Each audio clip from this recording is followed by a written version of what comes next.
Welcome to the Shower Epiphanies podcast, where we explore your hidden thoughts and desires, revealing your greatest drop the soap moment.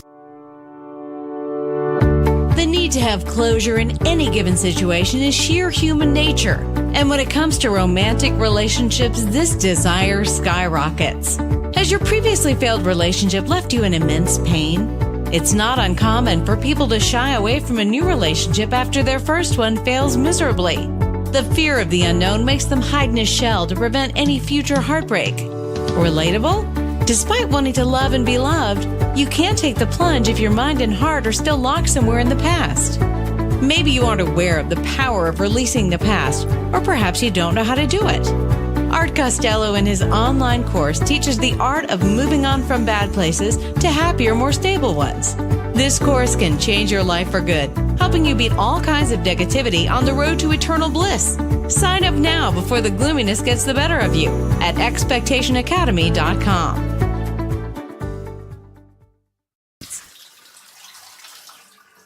Now here's your host, Art Costello. Welcome to the Shower Epiphanies podcast. Today my guest is Nada Hogan, and I have known Nada now for a few months, and I met her at the New Media Summit.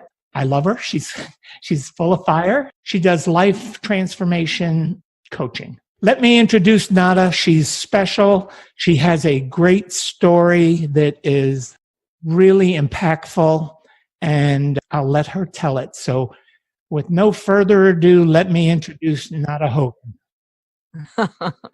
Well, thank you, Art. And it is absolutely an honor and a privilege to be here with you today. I'm so grateful for this opportunity. Yes, so as Art said, I am Nada or Nada, either. And I have a podcast that's called Dare a New Belief, which is named after my daughter, whose name is Dara. And that's the story that Art is talking about. 10 and a half years ago, my daughter was 18 years old and was killed in a car accident. And that was my life transformation. And my coach would have been my daughter, Dara, who knew that the 18-year-old would be teaching the 45-year-old. So it was through that. And you know, Art, as you know, it's 10 and a half years. That's a long time. And I'm still processing and still trying to figure out everything that has come from that accident. But what I can tell you, the biggest thing is the connection or reconnection, I should say, that I reestablished to that presence and power in me that's inside of all of us that I call our God source or our God self or the essence, infinite intelligence living inside of us. And that thing that should have pulled me the farthest away from having any kind of faith in a God or a powerful being, more powerful than us, it was because of that accident that my faith got stronger. So it was kind of a strange turn of events on how my life turned around because of my daughter's accident. Yeah, it's amazing how the things that can be the most tragic to us become the greatest teachers in our lives and awakenings. As you know, I lost my wife to cancer 12 years ago. And for me, it was an awakening experience. I'm a Vietnam vet also, which at 17 and 18 years old awakened me to life and how to live life. So I find it, I understand it. I'm not sure everybody that's listening can understand it because they haven't experienced it. And I don't want them to have to experience it. But yet I want them to realize that they don't have to go through that to tap into what we're talking about. So can you expound on how somebody who has not experienced this tragedy or this event in their life that has affected them, how they can tap into it? How do you teach that to people?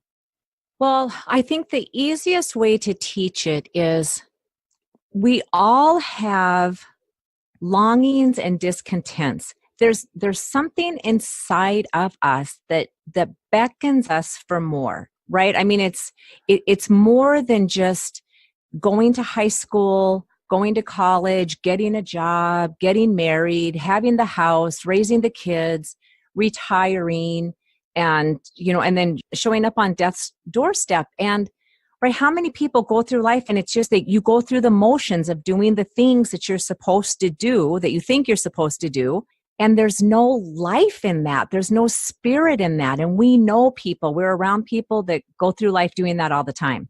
And I think that essence, that thing, that presence and power shows up inside of us as longings and discontents, that we're longing for something more.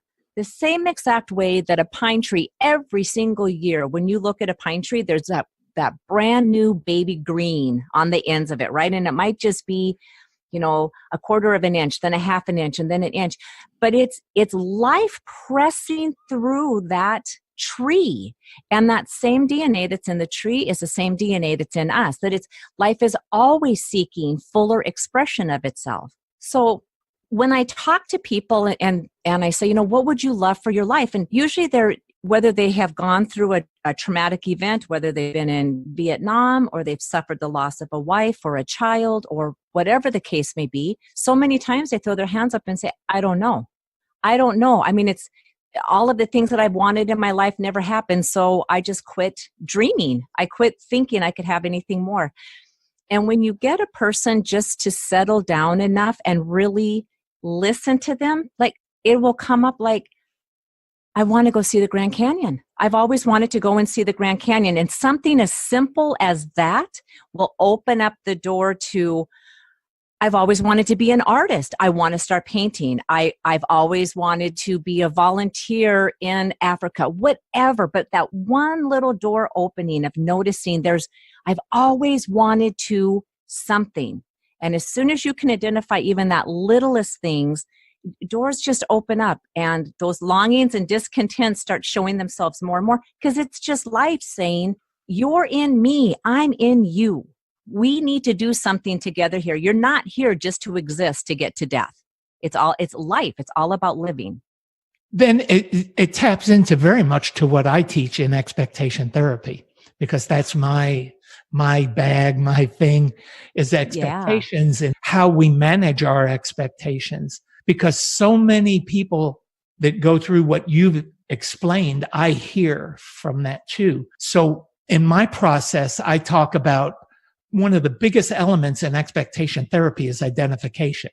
Because if you can't identify something, you can't change it. If you don't identify it or identify it properly. So we spend a lot of time in identifying what your core expectations are. I just had a conversation just a few minutes ago with a guy on the same issue about, how do you identify what you want? Well, the way that you do that is you have to really go into some self-delving into your heart, your soul, your gut, your brain, and you have to figure it out. And I take people to places that they're comfortable, because I think that in order for you, and it was the same with myself, when I went to identify as a 9-year-old, I had to figure out everything on my own. I went to a hilltop and laid on my back and had these conversations with God about what was going to happen to me, what was going to become of me, because my existence was so crappy and everything. And I heard a voice that just said, be faithful and believe, and once you start doing that and it becomes part of your core, you trust in it and you become very authentic. And it's really what we're seeking is our authentic selves, to become the authentic person who we are meant to be. And it's all different for all of us. And absolutely. So it's important to identify that. So I love that how you're doing that with people. Can you tell me when you have somebody who has a tragic event like you did, how you work with them and how you help them? Because there's somebody out there today listening who needs you, and I want them to understand how you got there and how you can help them overcome it. Yeah. Well, I know for me, that when I'm working with people, like, you have to go through the grieving process. You can't bypass that. You have to go through the grieving process. And then I think for most people, there hits a place in your life where you just say, there has to be more than this. I have to be able to feel something more than this. And for me, the turning point for me is when, I mean, I don't know if it was a download or where it came from, but it came to me. How am I honoring Dara today? Because staying in bed and crying and wallowing in that pain didn't prove that I loved her. Although prior to her accident, I would have expected somebody to do that. And you probably never get out of bed, because that's how you really prove that you love that person. I don't think that can be further than the truth. I think we prove how much we love that person and honor that person by carrying them forward, carrying their memories forward with us, sharing stories about them, listening to stories that other people have, the light and life that that person brought to another person.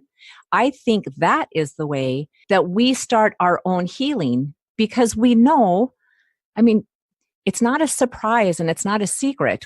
We're all going to die. We would like it to be after a full life and we live to be 80, 90, 100, but it doesn't always happen like that.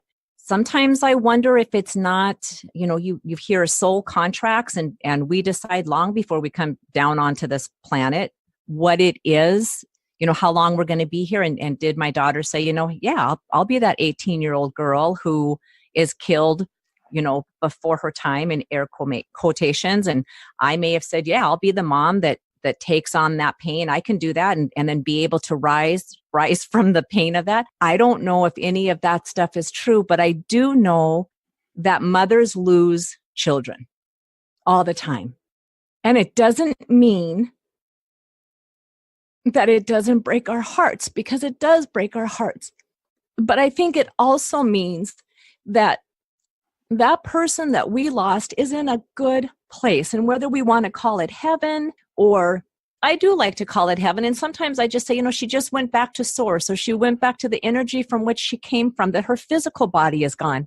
Her spirit hasn't left. Her spirit certainly hasn't left me. And she shows up all of the time. But staying in that broken heart and staying in that pain, I don't think it honors her.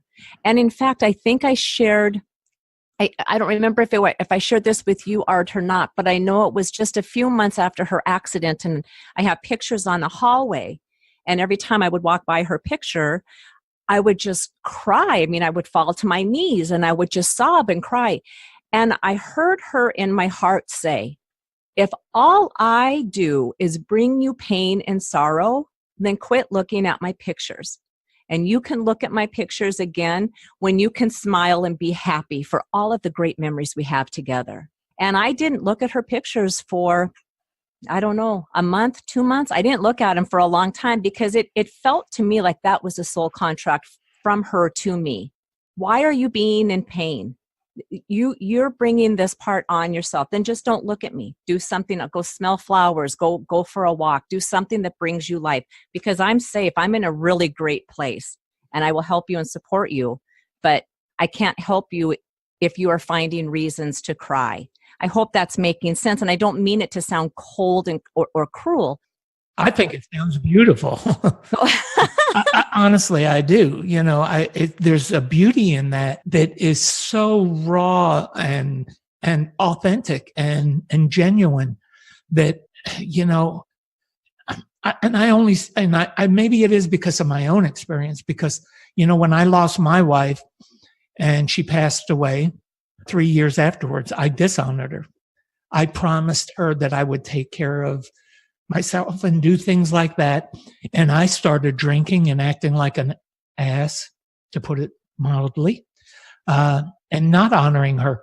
It's when my kids came to me 3 years later and said to me, Dad, you promised Mom you wouldn't do this, that I got back down on my back in the front yard of our ranch and looked into the heavens again and asked God, what is going to become of me? Just like I did when I was a 9-year-old. And I heard that voice say, listen, I've given you all the tools, get off your ass and go do something about it. And I got up and I started writing, and out of that came the book Expectation Therapy, the course, and all those things that have come from it, meeting you and all the wonderful people that I have, but more important, that I've met the love of my life again, Yeah. almost a year and a half after that, and then living it. So I understand it from the point, and I also understand it from Vietnam because of losing friends and close friends there at a young age, 18 years old. And you see the death that surrounds you, you begin to realize the fragile thing that we have in life. It's so fragile. And you just, one step, one turn, one anything can end it. And not of what you've told us is that we don't control that. We can't control how we go, but what we can control is how we honor those that do. And they're so beautiful what you're doing, and you're being able to help other people. Golly, it's so powerful for me when I hear it. Tell me something about some of the people you've helped. I mean, I'd like to hear some of how you've helped other people get through this. So normally how I help, I had a friend who lost her son just a year and a half ago. And that was so close to home. That's one of my hardest, because that's so close to home, right? Because our heart breaks for our friend. Our heart breaks for any human who is going through pain. But I think the way that it works is allowing that person to go through the grieving process and to be angry at God and scream at God and whatever it is that you have to do. I think it's just all of that process. And then it's almost, at least the way I see it, is we go through this stage like a little kid having that temper tantrum, and we're just so angry and unconsolable. And because there are no words, there are no words. When that kid is having that temper tantrum, unless they get that thing that they want, they're not going to settle down. Well, there's no way we can bring this person back who has passed away. So it's getting all of that frustration and pain and grief and shock and dazed and confusedness out of us. It's almost when you surrender to what is. This is what, and now what do I do with that? And Reality. Then being able to help. What's that? The reality. The reality of it. Yeah, because this is it. This is it. There's no do-overs. I don't get to make that phone call. I don't get to write that letter. I don't get to, I'll meet you for lunch now. No, it's done. It's final. And that's the most painful thing of it.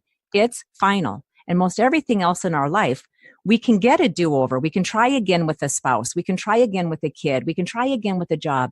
When it's death, that's it. And I think it makes us freaking insane. I think it makes us crazy. So coming to terms with knowing my heart is broken right now, but every single organ in my body knows how to heal itself, including my broken heart.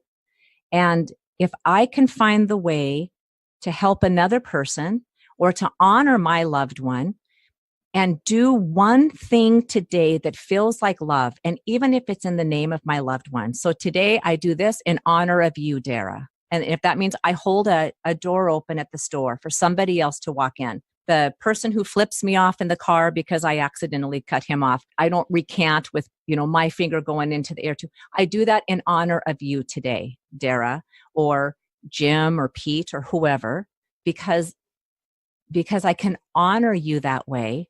And it's love. I can give back to the world love.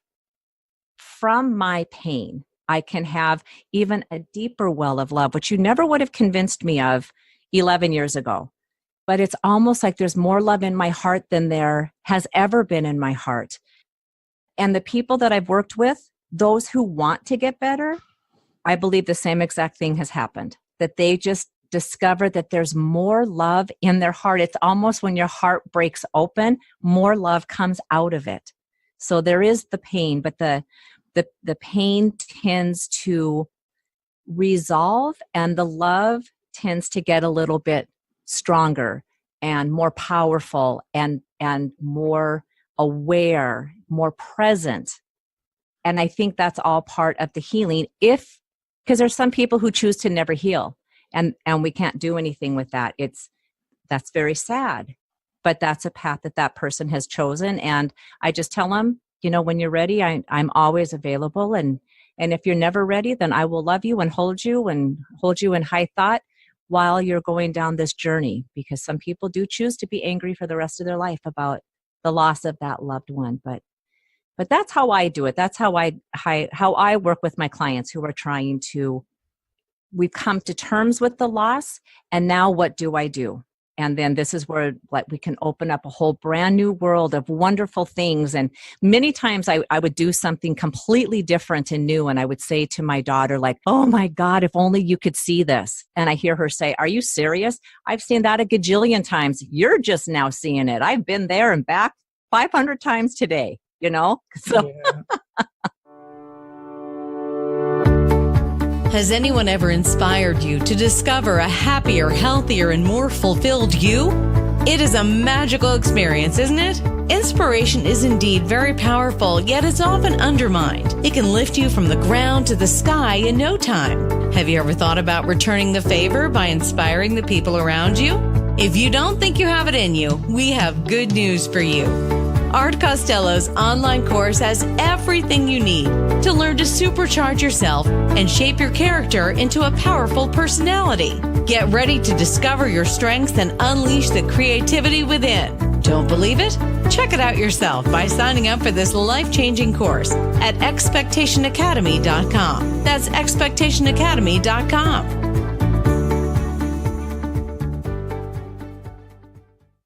One of the things that I'd like to bring up, what you talk about, I respectfully understand it, but it also pertains to a lot of other things in life. Because when people hang on to the hurts and the events that have formed their life, what comes to my mind is my mother. My mother was a child of the Depression. Her father was very wealthy. And my mother grew up and was born into wealth. And then when she was 10 years old, in 1929, the stock market crashed and they lost everything. My mother could never give up on it, that her father lost their wealth.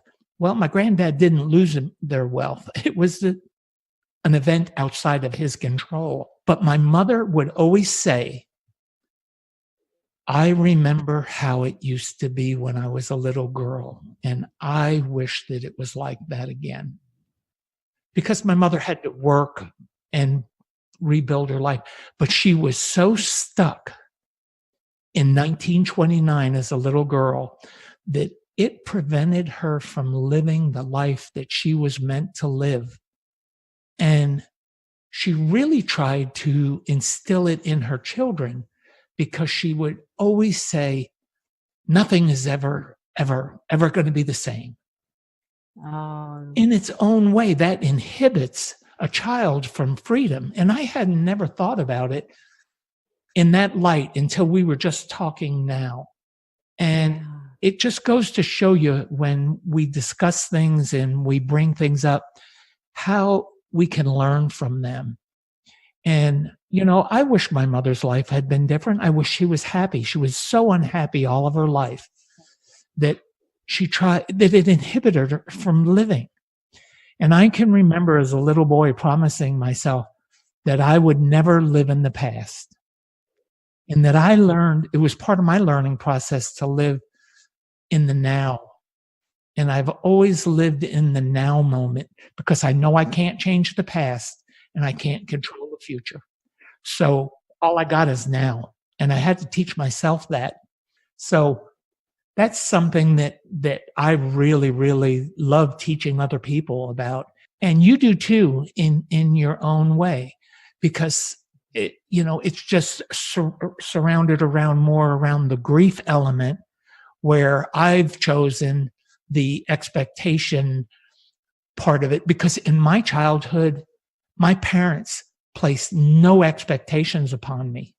None. Yeah. No social expectations, no scholastic expectations, no expectations at all. So that became my center. But really, we're talking about some of the same things and how to get through them, just in different ways, which I find fascinating. But yes, I also find it really rewarding and grateful. I'm very grateful that you're doing what you're doing, and that you're able to help people through that grieving process, because we all grieve things, even not around death, about events in our lives, a breakup. Think of all the kids that get upset, and, we have so many kids that are suicidal now, and they're taking their lives because they give up hope.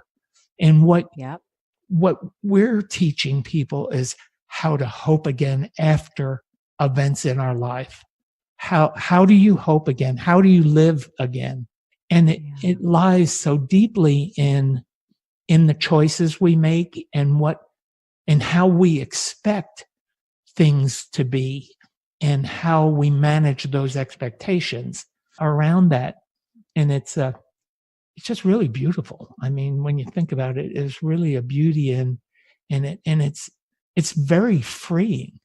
Absolutely. And that's the same thing I see in you, is how free you are after having lost Dara. And when you walk by her picture and you heard her speak to you through those pictures that were around you, it's very moving. I mean, it's very real. And I think it can really help some people resolve some issues, because it's not just around the element of death. It can be divorce. It can be so many other issues that we have, breakups and loss of a job. I think one of the other key elements that you bring up is becoming a doer, doing things. Absolutely. Yes. Well, and just like your mom, Art, when you're saying and there's so many people who do that, they're 60 years old, and you can tell they're not happy. And just in general conversation, something about high school will come up, and you're like, you're talking 40 years ago, 45 years ago, that's the thing that's preventing you from living your life full out. Well, you don't understand. I do understand. I completely understand, because I was there at one time too. And it was through the blessing of my daughter and of everything that I got to gain and learn, that holding on to the past, we have this beautiful book in front of us that has pages, everything on the left-hand side, written pages that starts on your birthday and comes all the way up to this very moment. And from this place forward, all empty pages, to put anything on those empty pages. But most of us have a tendency to take everything from the past, usually the bad things from the past, bring them forward and put those onto the clean white papers that lay in front of us, which is our future. And then, like a prophecy, we grow right into that. Well, if we can grow right into everything that's wrong, we absolutely can grow into everything that is right. And as I'm saying this, one of the things that came to me one time, this was just so profound for me. And I don't remember where I was when this happened, but I know I was having a moment about losing Dara. And I had said, oh, I know what it was. I was trying to get rid of, I was cleaning out my closet, and I had some jeans that didn't fit me anymore. And I was going to donate the jeans. And I was like, I donate my jeans. I can't get rid of these. She knows me from my Levi's. If I got rid of my Levi's, how would she ever know me? Now, I know that doesn't make sense to a competent person, but it made complete sense to me. I would not get rid of those Levi's. They were the only jeans that I could wear. So I kept them. And a couple of days later, I said, I can't do this, and I can't do that, and I can't do this, because I'm going to leave you behind. And again, I heard this, and this is why I so believe that we just go back to source, that it's just energy, that we go back to source. And I heard again in my heart, I heard her say, perhaps you're not leaving me behind at all. Perhaps I'm waiting for you. I'm ahead of you, and I'm just waiting for you to catch up with me. And what a difference that made in my life, because that's what happens with a lot of us, whether we are leaving behind a lifestyle that we knew, and now we can't live that. Now we've gone from, uber wealthy to completely poor. And, how do I move forward from that? Like, How do I know that there's not another wealthy lifestyle waiting for me? How do I not know that there's another beautiful, wonderful spouse waiting for me? How do I not know that there's the best career choice ever that's a perfect alignment and in harmony with me that's waiting for me? It's opening up to possibilities, accepting. We don't have to like it, but accepting whatever that loss is, the job, the spouse, the house, the city we lived in, whatever it is. And knowing if we live in a world of polarity, which we do, then if this thing feels that bad, then the opposite of it has to be something really freaking great. So I'm going to put my energy into that thing that's really freaking great, and that's what I'm going to look for. Those are my pages that go forward. Those are all of my empty pages going forward. The world of possibility and what I can grow into, what is my true beingness and becomingness in this world. Yeah, I always talk about that I believe in the possibility of everything. That's Yes. one of my mantras. I believe in the possibility of everything. And Absolutely. and then probability. I talk a lot about probability because if you believe in the possibility, then everything becomes probable. Isn't that true? And people go, oh, yeah, well, not for me. Think about, we put a spaceship on the moon. How crazy is that? We did that, right? So the things that we're wanting in our life, we're not asking to build a spaceship and send it up to the moon. That was completely improbable. Nope. Possibility opened up, probability opened up, and now it's fact, right? So that, yeah, possibility to probability, and then go ahead, put her down in the history books. I did it. It all becomes around choice. It all revolves absolutely. around making a choice to be positive or to be negative. If you dwell in the negative, see, and I talk a lot about expectations that we view them. It's a seed from which we grow, but we view our expectations in two manners. It's either faith or it's fear. If you look at something in fear, and it vacillates because everybody has different things and ideas about expectations, and all of our expectations are different. But the two constants in it are, if you look at things in a faithful light, and faith not always being faith in a religious sense, but faith in the positive, in the good, versus the fear and the negative that it brings to your life. Because people that are negative are not doers. They don't do things because they let the fear stop them from being who they were really meant to be. So if you're listening today and you're living in this space of fear, make the conscious choice. And what I do with my clients, I literally tell them, take your right hand if you're right-handed, or your left hand if you're left-handed, reach up to your temple and turn the switch. Turn the switch to positive if you're negative. Get it standing straight up. Do it physically. Take that action and do it physically. Make that choice now to become positive, and let go of all the negative things that are going on in your life, because it's going to stop you from being who you were meant to be.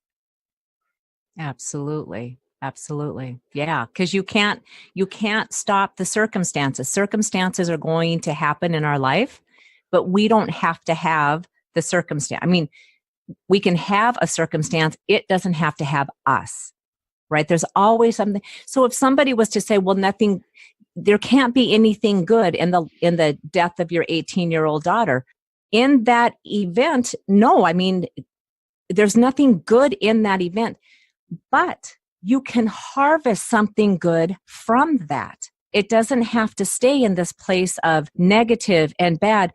I think one of the biggest blessings that we did, which was not even by my choice, the man that hit my daughter, he ran a red light and he hit my daughter, killed her instantly. He was 59 years old. And in this state, in Minnesota, if there's a vehicular homicide, you have to go to court.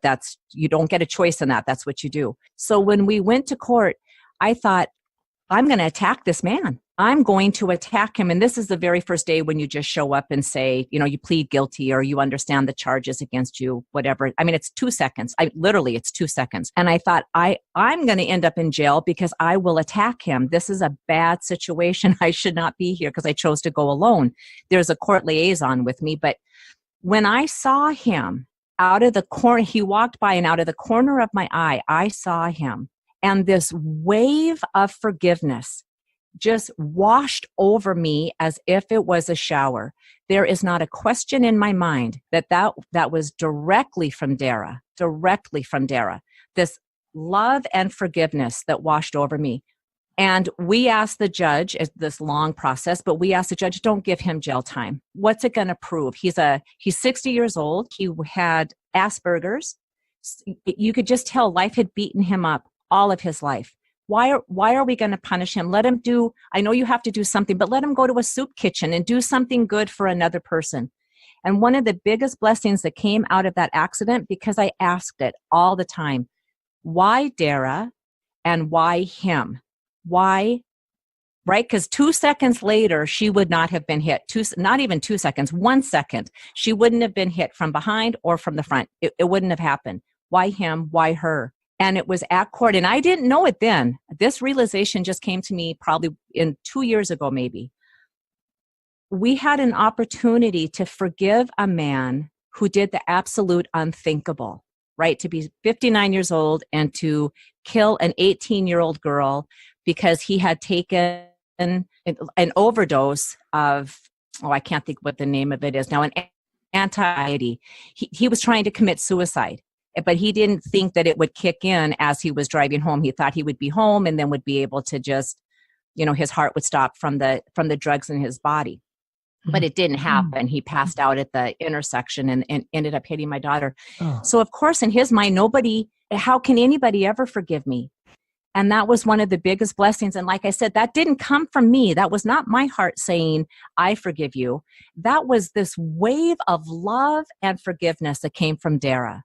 And to be able to have that blessing to give to him and to say, we forgive you. And he just started crying in court. He just was bawling his eyes out because there could be no communication. Court is messed up like that. We couldn't even tell his lawyer, would you please tell him that we forgive him, that we're not holding grudges. We don't wish bad on him. That we feel as bad for him as we feel for us. They can't do any of that stuff. So for a whole entire year, he had to hold that pain of knowing what he did. And, what does his family think of me? What do all of her friends think of me? And it was forgiveness. And he just cried his eyes. So would I want my daughter to be dead so I can experience that? Absolutely not. Absolutely not. But that's the fact. And what beautiful thing came out of that this now 60-year-old man got to experience what it felt like to truly be forgiven for one of the worst things that could ever happen in a person's life. I have no idea what it would feel like if ever hit and killed anybody, right? Yeah. So what a blessing that was. And like I said, that wasn't me. That wasn't me. That was completely Dara reaching down, and it was a wave of forgiveness. So that is available to us all of the time. Mm-hmm. And what a beautiful lesson under such circumstances. What a beautiful lesson to come from Dara's passing that way. I mean, for lessons in not only how to live, but how to forgive, because forgiveness releases so many people from what binds them. I mean, and to learn how to learn these lessons, it's unimaginable to think of going through, because I don't think there's anything worse in the world than losing your child. I can't imagine it. Yeah. I just can't imagine it. I have 3 children, 5 grandchildren, and, it's a fear every parent has and every grandparent has. Right. It was terrible losing a spouse, but to lose a child, I think there's something about it that is just earth-shattering more than anything else. I thought about it when I was in Vietnam, the parents that lost sons to war and all that. It just What a beautiful lesson in forgiveness in life. And thank you for sharing it, because I know that it's got to be extremely heart-tugging and hard for you to share this. But you're right. The beauty of it and the legacy that Dara has left the world in her passing, and you carrying that lesson on, is honestly honored to have shared this moment with you. Aw, thank you, Art. Yeah, Because I appreciate.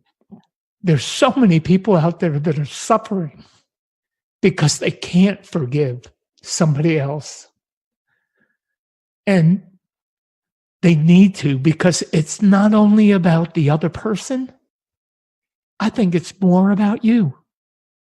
It's more about what you release and what your legacy is going to be to this world. So if you're listening to this and you need to learn about forgiveness, you have somebody here who has a life event that is teaching such valuable lessons. And I'm just honored to have shared it with my audience. And I'm honored that have been on the show. I know we're nearing our time to wrap up. Is there anything you want to share to end the show? First, I would just like to tell you thank you so much, because I know how dear and sweet and loving and kind you are. And that's why I think your program is so spectacularly powerful, and you walk the talk. And I would just love for your listeners to know that there's just so much more than the circumstance. There's so much more inside of us, that every single one of us has DNA, like the trees, like the grass, that's pushing to reach its full potential. It never stops, no matter what that circumstance is. So don't give in to the circumstance. Have the circumstance, but don't let it have you. Find your footing, find your path, find the forgiveness for yourself. Find the forgiveness for that other person. Set yourself free and live this beautiful life that God intended all of us to live. This beautiful, freeing life. Beautiful words, beautiful words. Can you now tell my audience how they can get a hold of you, where they can get a hold of you, and how we can find you? Yeah. So I'm on the internet at nadahogan.com, and you can email me at nadahogan.com. Nada, thank you for being here. I love you dearly. You're such an impactful person, and I'm sorry you lost Dara, but there's purpose in everything, and it's for us to find it. It's for us to find it, and you certainly have. Thank you again for being here. Absolutely. Thank you, Art. It's my honor and my privilege. Thank you. Goodbye. Don't know which direction you want your life to take? Are you sinking deep down into the pit of uncertainties day by day? So, what's the secret to leading a happy, satisfied life? It's taking matters into your own hands. But what if the matters in question are a total blur? Art Costello's Expectation Academy course aims to tell you exactly how you can get some clarity in your life. This course can be your savior on your journey to reinventing yourself. While you certainly can't plan your whole future ahead, you can definitely control twists and turns your life takes. So what are you waiting for? Sign up for this course now at expectationacademy.com. Get a chance to broaden your horizons and add meaning to your life. That's expectationacademy.com. Folks. Thanks for listening to the show. Drop us your comments and questions with what you want answered on the show. You can subscribe on iTunes and Binge Network. You can also get more information on the website, expectationtherapy.com.